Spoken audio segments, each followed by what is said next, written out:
Салют из Бедустар. Добрый день, дорогие ребята. Урок русского языка и литературы, 6 класс, параграф номер 58-59. Александр Романович Беляев. Последний человек из Атлантиды. Так, сегодня на уроке вы познакомитесь с творчеством Беляева, будете обсуждать содержание романа «Последний человек из Атлантиды», его тему, основную идею и композицию, характеризовать героев, делиться впечатлениями о прочитанном произведении. Итак, прослушайте названия произведений. Знакомы ли они вам? «Остров погибших кораблей», «Властелин мира», «Человек-амфибия», «Голос профессора Доуэля». Эти произведения принадлежат перу Александра Беляева, одного из основоположников советской научной фантастики. «Остров погибших кораблей» – роман о загадочном месте в Атлантическом океане, где собираются обломки кораблей, образуя целый остров. «Властелин мира» – фантастический роман о гениальном ученом, который создает устройство, способное управлять погодой. «Человек-амфибия» – одно из самых известных произведений Беляева о молодом человеке Ихтиандре, которому пересадили жабры, что позволяет ему жить под водой. «Голова профессора Доуэля» – роман о научном эксперименте, в результате которого ученый сохраняет жизнь после смерти своего тела, существуя в виде одной лишь головы. Эти книги известны не только в литературе, но и благодаря экранизации.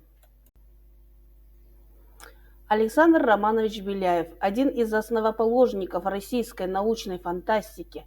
Он верил в могущество человека, вооруженного научными знаниями, рисовал будущее и делал прогнозы, казавшиеся в те годы несбыточными, описывал пересадку человеческих органов, использование энергии ветра, добывание воды в пустыне, искусственные дожди, планеризм, цельнометаллические дирижабли, рассуждал о внутриатомной энергии.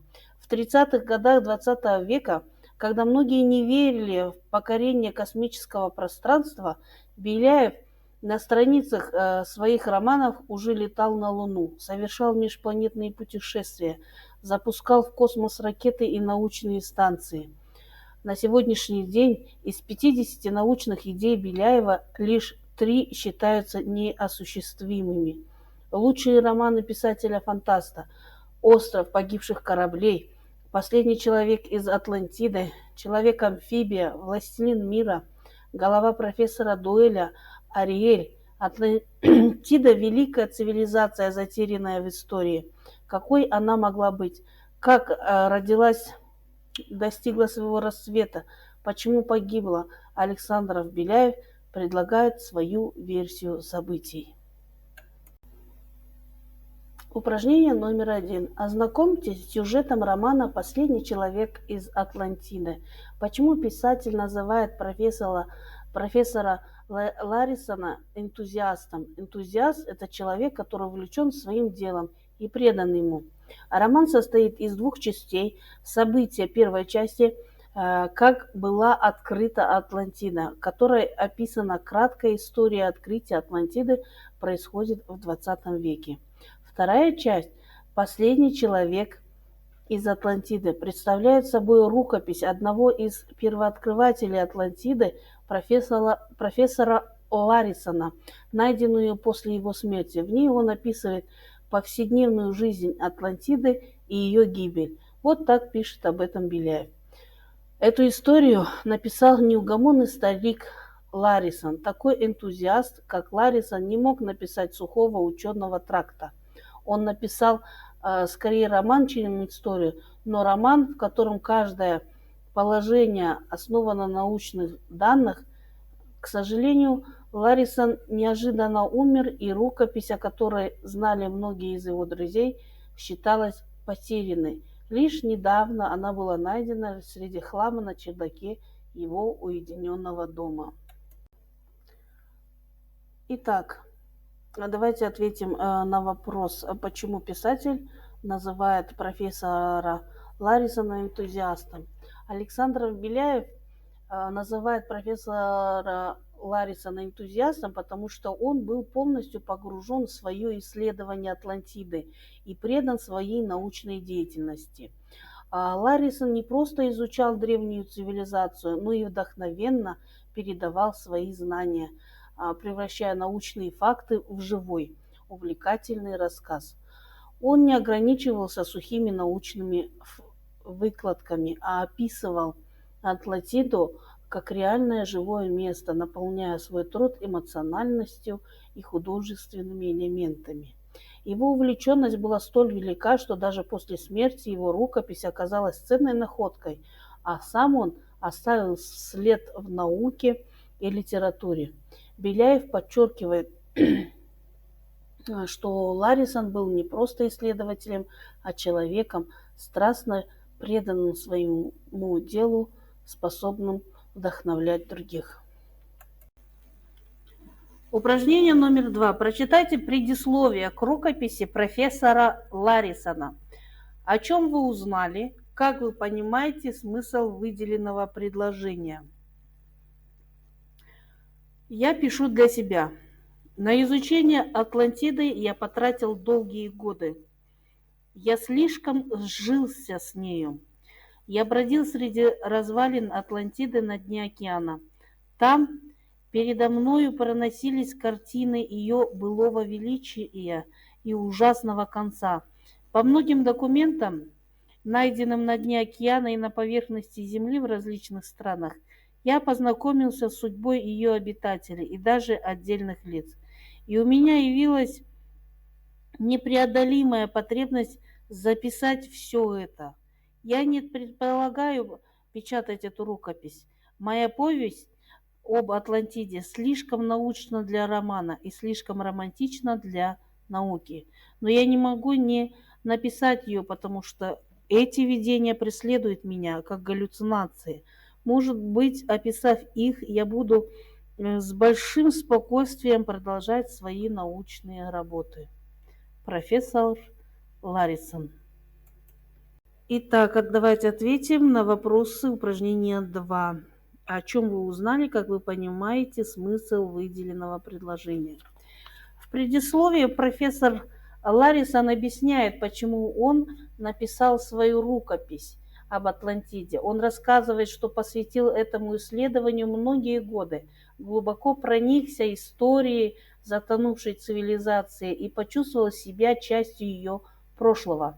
Его воспоминания и представления об Атлантиде стали настолько яркими, что он словно видел картины ее жизни и гибели.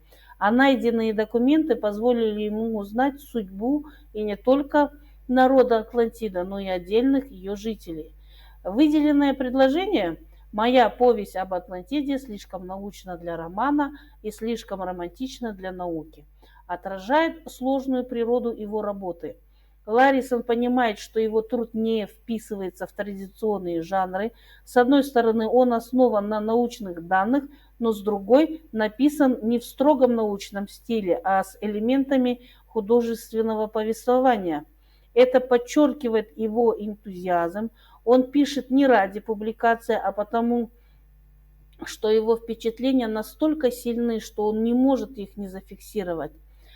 Таким образом, текст передает идею внутренней необходимости исследования письма, когда наука становится не просто профессией, а личным переживанием, граничащим с художественным творчеством. Итак, упражнение номер 3. Послушайте краткое содержание отдельных глав второй части романа «Последний человек из Атлантиды». На празднике солнца к царю Атлантиды Гуан-Атагуирагану в его столицу Посейдоне собрались гости и цари покоренных земель. Все поражены богатством, военной силой и достижением атлантов. Но на историю безнадежной любви талантливого придворного художника раба Адиширны Гуанча к царской дочери Сель накладывается заговор жрецов против царя и восстание рабов. В то же время Атлантида начинает испытывать учащающиеся подземные толчки. Рабы восстают. Один из руководителей восстания, сын жреца Аксагуам, влюбленный в рабыню Ату, несмотря на первоначальные успехи восстания и захват священного холма, рабы не могут долго противостоять прибывшим из окрестных горизонтов воинам Атланта. Они побеждены, Ата погибает, однако верховный жрец объявляет, что Атлантиде грозит неминуемая гибель и призывает царя помиловать. Итак, упражнение номер 4. Обсудите данные вопросы, разделив их на тонкие и толстые, дайте ответы на эти вопросы. На какой праздник царю Атлантиды собрались гости? Так, давайте сразу разделим. Тонкие вопросы это: на какой праздник царю Атлантиды собрались гости? Кто был одним из руководителей восстания рабов? Кто объявил о том, что Атлантиде грозит гибель? Ответы к каждому вопросу даны. И толстый вопрос: как вы думаете, почему автор называет любовь талантливого придворного художника раба Адиширны Гуанча к царской дочери Сель безнадежной? Так, упражнение номер 6. Ответьте на вопросы, укажите тип. Кто такой Аксагуам? Почему Аксагуам с удивлением остановился на поляне? Почему он побежал на священный холм? Какие новые ужасы увидел сын жреца? Для чего Аксагуам направился к порту? Почему убивали близко подплывавших к кораблю людей? Итак, опять нужно разделить на типы. Типы вопросов это тонкие и толстые. Вот здесь я подписала, допустим, сначала тонкие вопросы. Кто такой Аксагуам? Это тонкий вопрос. Почему Аксагуам с удивлением остановился на поляне? Тоже тонкий вопрос. Почему он бежал на священный холм? Тонкий вопрос. Так, возле какие новые ужасы увидел сын жреца? Это толстый вопрос.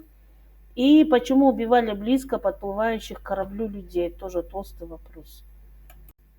Так, упражнение 7. Найдите в тексте описание землетрясения. Какие художественно-изобразительные средства помогают нарисовать яркую картину извержения вулкана? Итак, землетрясение описано в момент, когда Аксагуам собирался бросить копье. Как вдруг ужасный толчок бросил его на землю, вслед за толчком раздался взрыв необычайной силы. Аксагуаму показалось, что его ударили в оба уха. Он опять упал, почти потеряв сознание. Лежа на земле, он увидел, как над самым высоким горным хребтом вздымается огромный столб пара. С оглушительным грохотом жерла вулкана выбрасывает целые горы мелких и крупных камней. Пар, вода и пепел поднимались все выше и выше, рассыпалась над вершиной, как зонтик. Итак, здесь использованы такие художественно-изобразительные средства в описании извержения вулкана.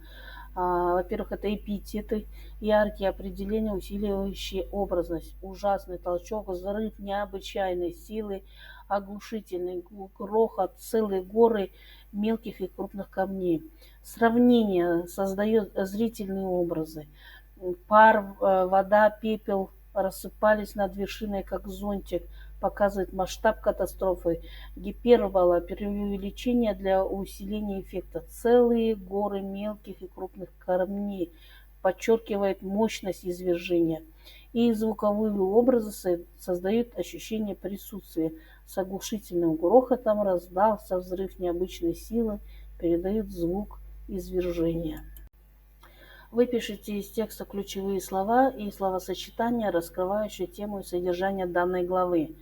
Ключевые слова: землетрясение, извержение, вулкан, грохот, жерла, пар, вода, пепел, водопады, волны, хаос, разрушение, золото, бриллианты, безумие, спасение, бегство, корабль, смерть. Ключевые словосочетания: ужасный толчок, взрыв необычайной силы, огромный столб пара, оглушительный грохот, мелкие и крупные камни, падающие камни, бурные волны, разбитые сокровищницы, горы золота и драгоценностей. Безумие охватило толпу. дрались и убивали. Путь к пещере был так, священный холм бросился вниз. Итак, упражнение номер 9. Послушайте отрывок из 18 главы «Гибель Атлантиды». Какой стала Атлантида после извержения вулкана? Найдите это описание, укажите предложение или группу предложений, несущих основную информацию. Сократите абзацы текста за счет исключения несуществующей информации. Составьте резюме по содержанию текста. Итак, ответ на упражнение 9. После извержения вулкана Атлантида изменилась, местность стала неузнаваемой, поваленные деревья, трупы животных, земля тряслась, а Деширна и Сель были потрясены происходящим. Вулкан продолжал извергать лаву, и земля начала качаться. Сокращенный вариант текста. После извержения вулкана Атлантида стала неузнаваемой, плавленные деревья, мертвые животные и разрушения. Земля тряслась, и вулкан продолжал извергать лаву. Упражнение номер 10. Найдите и выпишите предложения, в которых содержится сравнение. Обратите внимание, с чем сравниваются стволы поваленных деревьев, лава. Громадные стволы лежали как трупы на поляне сражения. Здесь стволы деревьев сравнивают с трупами на поле сражения. Расплавленная лава, как солнечное ожерелье, опоясала уже всю вершину вулкана. Здесь лава сравнивается с солнечным ожерельем. Итак, упражнение 11. Послушайте краткое содержание 19 главы «Корабль мертвецов». Подумайте, почему эта глава так названа. Главу я перечитывать не буду, сами прочитайте. Давайте сразу перейдем к выполнению. Глава называется «Корабль мертвецов», потому что она описывает представление гибели Атлантиды, когда все на острове было уничтожено, погибли ее жители, рабы и жрецы. Однако в этой трагической обстановке остался только один человек, старик, поющий на корабле, не осознавая, что все вокруг погибли. Его пение привлекает внимание людей, которые выглядят необычно для него, как диковинные существа. Возможно, название главы символизирует, что этот старик стал последним свидетелем погибшей цивилизации, а сам корабль стал его погибшим последним прибежищем, несущий лишь память о разрушенной Атлантиде.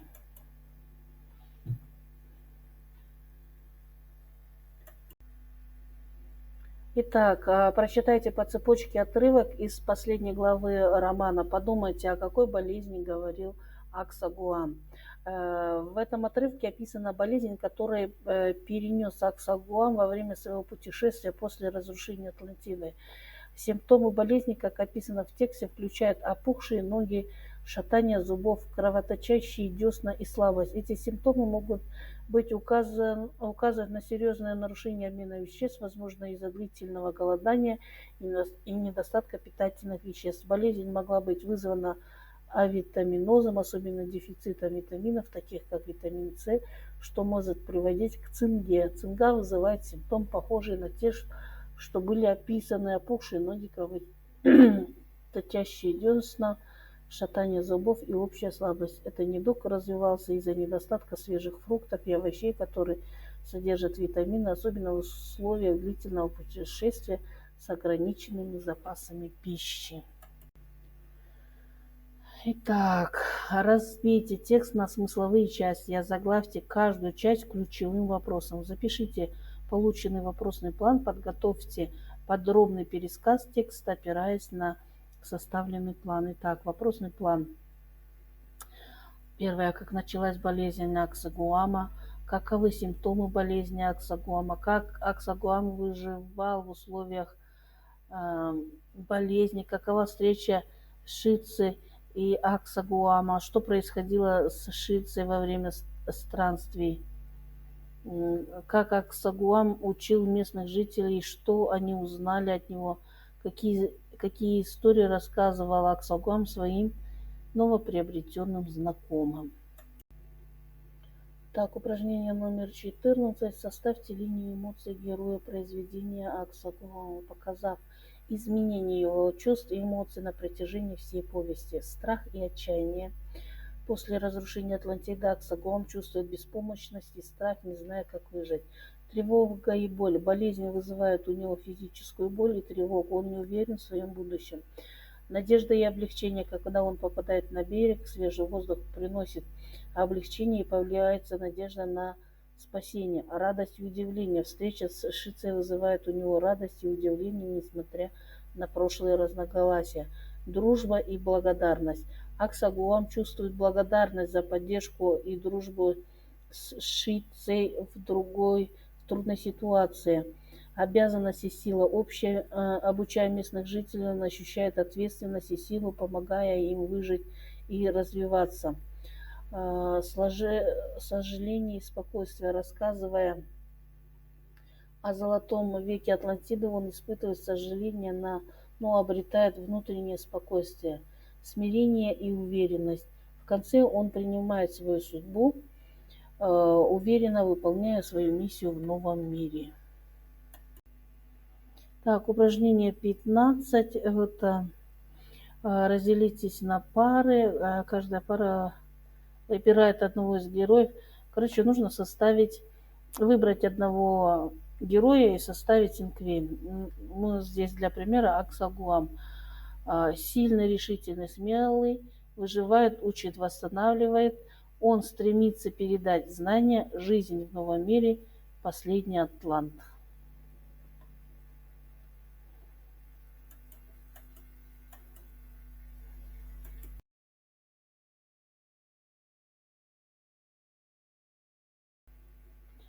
На этом благодарю за внимание. Не забывайте подписываться, ставьте лайки, задавайте вопросы, пишите комментарии.